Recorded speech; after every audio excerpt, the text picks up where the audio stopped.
Hi, this is Nancy O'Brien Simpson coming at you from WAIF in Cincinnati, Ohio, Public Radio. So glad to be here with you today, and today's topic is living life boldly on life's terms. Like, what does that look like? How do we do that? I was a clinical coordinator in a prison for over a decade. And I was doing a group, and in that group, a man was talking about how much he hated his father.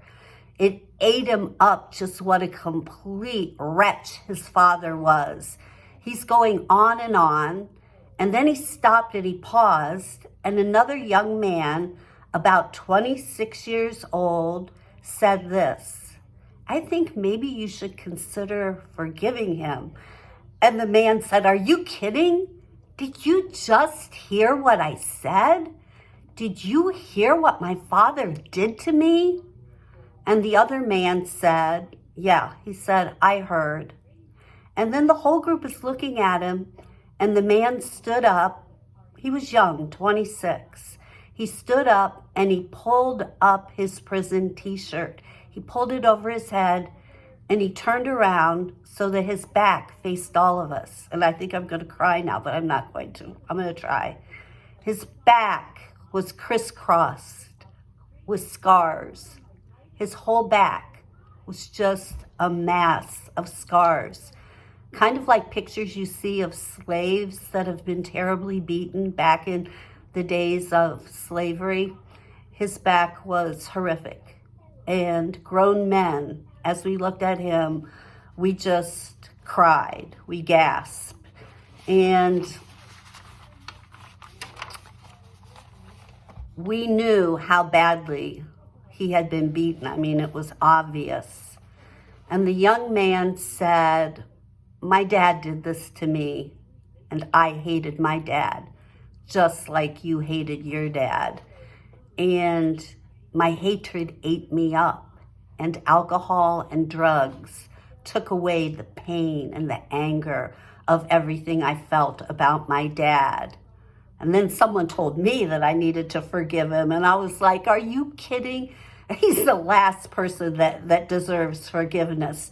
There's no way I would ever forget that SOB, forgive him, ever."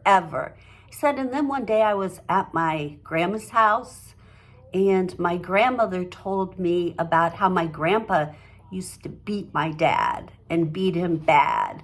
And he said, and I picture my dad like me, a little boy being beaten, and something happened. I pictured him like me, and some little crack started in me, and something inside me broke. And I stopped hating him as much. And every time I wanted to hate him, I saw him as that little boy like me. And it wasn't all at once, but slowly the hate subsided and it stopped eating me alive. He looked at the other inmate and he said, "Brother, maybe you too could forgive him at some time, because I'm telling you that forgiveness set me free." You know, there was a lot of wisdom that I gained working in that prison for a decade. In my own life, somebody said something cruel about me, somebody that I loved with all my heart, and I couldn't hate because I loved the person, but I couldn't let it go. It was a loop in my mind. How could he have said that? How could he have said that? And then I started justifying. After everything, I'm so blah, blah, blah. How, just on and on and on. And I couldn't let it go. On my walks, it intruded in the beauty of everything I was seeing. What's wrong with them? Don't they know that you did this and that and blah, blah, blah. I did this and that. It just kept going on and on. And I was not free. I was just self-justifying to myself on that frickin' loop in my brain. And then just absolutely almost beyond myself. I was on my walk one day and I pictured that young man's back, and I thought to myself, wow, my little thing was just a mosquito bite compared to what he's been through. And then I thought, hurting people hurt people. If someone hurts you, it's because they're hurting, they're wounded, they're acting out of their pain.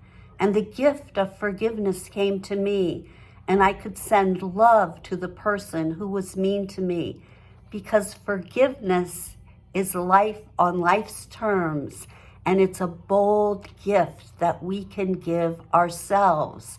It's a very bold move to forgive, and it frees us from anger and resentment and self-righteousness.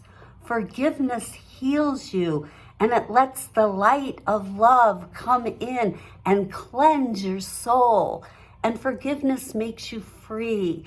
It's life on life's terms in a bold way. It's a gift. And I want you just to consider this. I'm not religious, but think about AD and BC. History broke apart in half. Why? Because a man said, Father, forgive them, for they know not what they do. And all of history broke in half. So I'm here to tell you, one of the greatest ways to live boldly and to live life on life's terms is to forgive others, because we're all just walking each other home. We're all just trying the best we can. I'm Nancy O'Brien Simpson. Those are my 2 cents, and I love you. I do.